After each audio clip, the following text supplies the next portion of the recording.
आज़ादी का आदर करते थे। यहाँ बुलंदशहर में भी इम्यूनोलॉजिकल और बायोलॉजिकल कॉरपोरेशन है, मथुरा में जो रिफाइनरी है, मेरठ में कताई मिल है। इंदिरा जी की हरित क्रांति से जिस तरह से पूरे पश्चिम उत्तर प्रदेश में फसल उगी, पूरा पश्चिम उत्तर प्रदेश लहलहा उठा, ये सब आप सब जानते हैं। सिर्फ विकास नहीं लाई कांग्रेस, भाईचारा भी बनाया, देश को मजबूत भी बनाया।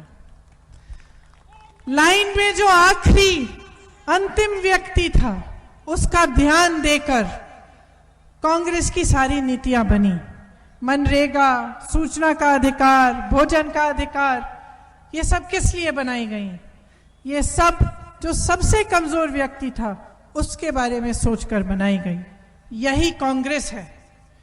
कांग्रेस का एक बहुत पुराना नारा है, करो या मरो।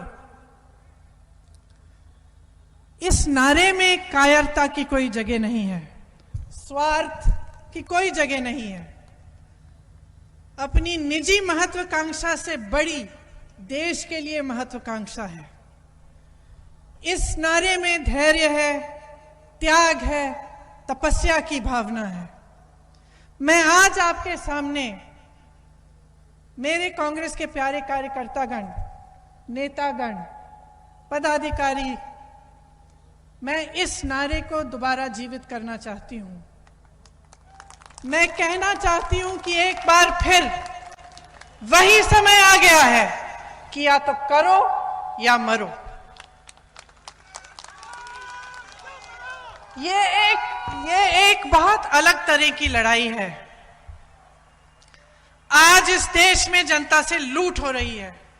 आप किसी भी गली में जाएं, किसी भी मोहल्ले में जाएं, किसी गांव में जाएं, चाहे वो हिंदू हो, मुसलमान हो, सिख हो, बौद्ध हो, ईसाई हो, वह सिर्फ एक बात उसके लफ्ज पे है कि मुझे महंगाई से मारा जा रहा है, मेरी रोजी रोटी छीनी जा रही है, मैं कमा नहीं पा रहा हूं, मैं खा नहीं पा रहा हूं। आपने देखा कि लखीमपुर खीरी में किस तरह से किसानों को कुचला गया। आपने आगरा का मैंने मिसाल दिया, दलितों पर कितना अत्याचार हो रहा है, महिलाओं पर अत्याचार हो रहा है। इंसान की पहचान नहीं है, ये सरकार सिर्फ अपना वोट बैंक पहचान रही है। 70 साल लगे पेट्रोल को 70 रुपए के दाम पर आने के लिए, और 7 सालों में 100 रुपए तक पहुंच गया है। डीजल का दाम देखिए, आपको ना गन्ने का दाम मिल रहा है, ना गेहूं का, ना धान का। बिजली की बड़ी बड़ी बिलें आ रही हैं, खाद नहीं मिलती, बीज नहीं मिलते, गैस सिलेंडर आपको पकड़ा दिए गए। आज क्या आप गैस सिलेंडर खरीद सकते हैं? उसको दोबारा से भरवा सकते हैं? छोटे छोटे जितने भी व्यापारी हैं, दुकानदार हैं, जीएसटी की वजह से उनको कितना नुकसान हुआ है, कोरोना की वजह से कितना नुकसान हुआ है। ये एक बहुत बड़ी लड़ाई है। ये सिर्फ कांग्रेस पार्टी की लड़ाई नहीं है, ये देश की लड़ाई है। और मैं आपको कहना चाह रही हूं कि इस प्रदेश में ना सपा लड़ रही है और ना बसपा लड़ रही है, सिर्फ कांग्रेस ही ये लड़ाई लड़ सकती है। जब जब संकट हुआ है पिछले 2 सालों में, तो आप सब सड़क पे निकले हैं, आपने मुद्दे उठाए हैं, आपने आंदोलन किया है। कोरोना हुआ, आप सड़क पे आए, आपने राहत पहुंचाई लोगों को, आपने मदद की, दवा की किट बांटे। जब जब आपने देखा कि जनता के सामने एक समस्या है, आप पीछे नहीं हटे। सपा के लोग कहां थे? बसपा के लोग कहां थे? उनके नेता कहां थे?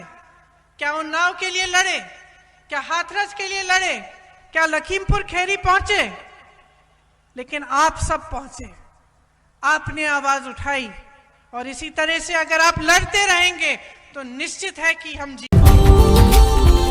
Subscribe now and press the bell icon. Never miss an update.